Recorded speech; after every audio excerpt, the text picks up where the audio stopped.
Hello everyone and welcome to my YouTube channel The Commentary Blend. Today we are going to talk about the latest debate that is going on India versus Bharat. This is a complex topic but I will do my best to explain it in a clear and concise way. So, what was the real reason behind the name of that country we live in? Where did this name come from? The name India and Bharat have deep historical roots and unique stories associated with them. Understanding this history and significance of this name can provide a valuable insight into a nation's identity. See, there are multiple stories over the name of Sindhu River, India and Bharat, but one story that can be seen as the most authentic because there is a written proof for it even today. In the Mandal 7 and 10 of Rig Veda. So, we will have to go in the Vedic age to the land of Sapta Sindhu, an area where 7 rivers flow. As the name suggests, Sapta Sindhu, 7 river. Among these rivers, Sindhu River was known as Indus, which gave this region its name. Within the Sapta Sindhu River, there lived a tribe known as Bharatas, and the king of this Bharata tribe was Raja Sudhas. After this, around 14th century, 10 tribes from the west together attacked Bharata tribe. This was a very famous battle known as the Battle of 10 Kings. The Bharatas of Sub-Sindhu defeated these 10 tribes together. And after defeating them, also defeated the 3 tribes from the east. So this way, the Bharata tribe got a lot of area. And they made the first empire of India, which geographically this empire got famous as Sapta Sindhu. Their tribe, that is the people, were famous as Bharatas. At that time, a ritual was followed in which the king who would win performed a Ashwamedha Yajna. During this yajna, a white horse would be set free and there would be many soldiers accompanying that horse. The area where the horse went would become his domain. And if any king would oppose that, then he would have to fight with these soldiers. So, the king of the Bharata tribe performed this yajna, and after doing this, the Sub-Sindhu kingdom started to grow rapidly. At that time, what would happen is, whoever the king would win, they would impose their tradition, their ideas, their thoughts, their gods on the defeated tribe. But the king of Bharata tribe, Raja Sudhas, he did not do it. Instead, whoever the tribe he defeated, he took everyone in. Instead of imposing his traditions, his ideas, his gods, he collected all the knowledge of the educated people of all the tribe, even the defeated one, and created Vedas. Now, since nobody have to leave their tradition and could pray to their gods, so this empire was joined by many tribes and this empire started growing rapidly. And all the people of this tribe were called Bharatiya and the land was called Sapta Sindhu. Now, this empire, its people considered themselves as Bharatiya. But the geographical location was called Sapta Sindhu. Now, what happened after this is the Persian would pronounce S as H. That's why in the whole Middle East, Sub-Sindhu become Hapta Hindu, and coming on Hapta Hindu become more famous as Hindu, and from this Hindu, many people said Hindustan. The Greek has a problem with H and U, so it become Indos, and the Latin form become India. So if you see clearly, India and Bharat come from the same place. So, this idea of India was not given by any outsider, but it was due to the mispronunciation. And even the Britishers did not give it.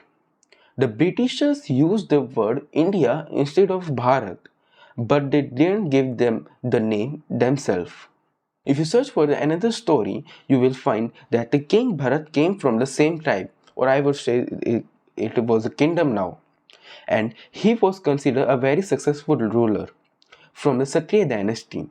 He combined the whole area of Afghanistan, Pakistan, Bangladesh, Sri Lanka, Myanmar, Iran. So he acquired such a big land and it was called as Bharatvarsh. So this story is considered as an extended version. After this, when Alexander invaded India in 3rd century BCE, so the Indus became famous. And after that, when the Mughal invaded India, then it was famous as Hindustan. When the Britishers came, then it was called as British India. Now, after the ruling of Britishers for 200 years, the time come for the partition, and that time the name British India was world famous. Now the name British India has its own importance. So now we will see its importance in the partition history. So we will now move to partition history. Fast forward to the chaotic time of partition in 1947. Muhammad Ali Jinnah assumed that Nehru would choose the name Bharat for our nation, while he named his country Pakistan. Jinnah believed that both the countries should not share the same name, as it would overshadow the Pakistan's identity.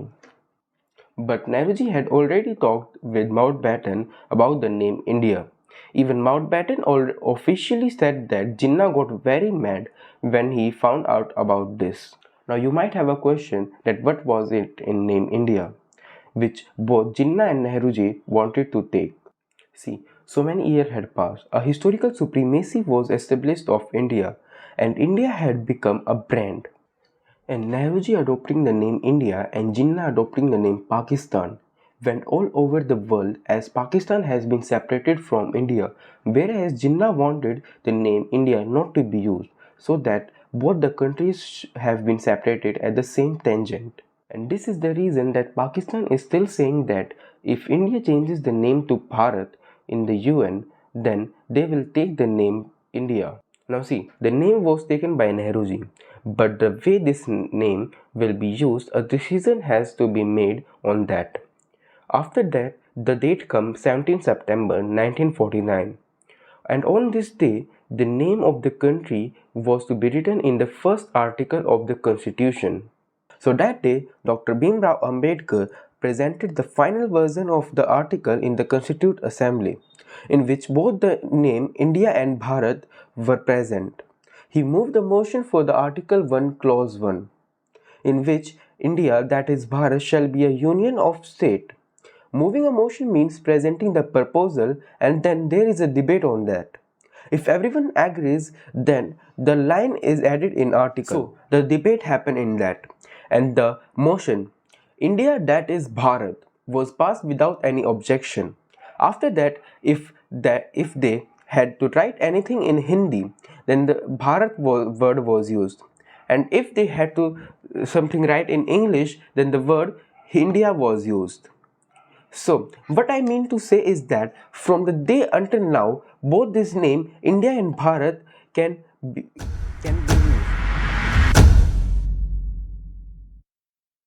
Now, not even a single discussion was raised until 2016. In 2016, a PIL was filed to change the country name to Bharat. However, the Supreme Court rejected the petition, emphasizing that people have the freedom to choose between India and Bharat. After this, the petition was again filed in 2020, but this time Supreme Court denied from hearing it. Now, after 3 years of this incident, that is 2023, let's come to the current situation.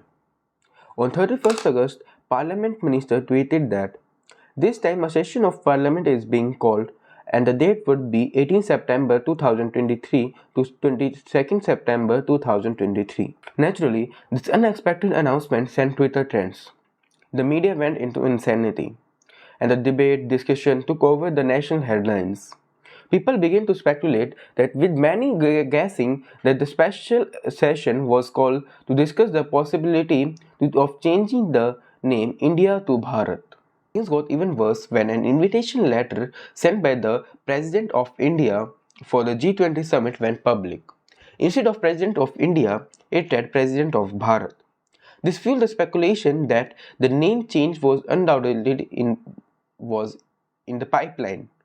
Even Pakistan got involved in this discussion. With some speculation, if India changed its name, then Pakistan might finally get fulfill its wish to take the name India. Now, let's talk about why changing a country's name is a big deal.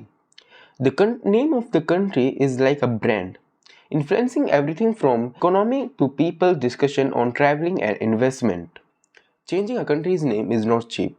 Estimates suggest that it could cost a massive amount, and it is not just by updating the official documents, it's affect everything from maps to navigation system to branding. So, should India change its name to Bharat? It is a complex issue with historical, cultural, economical implications.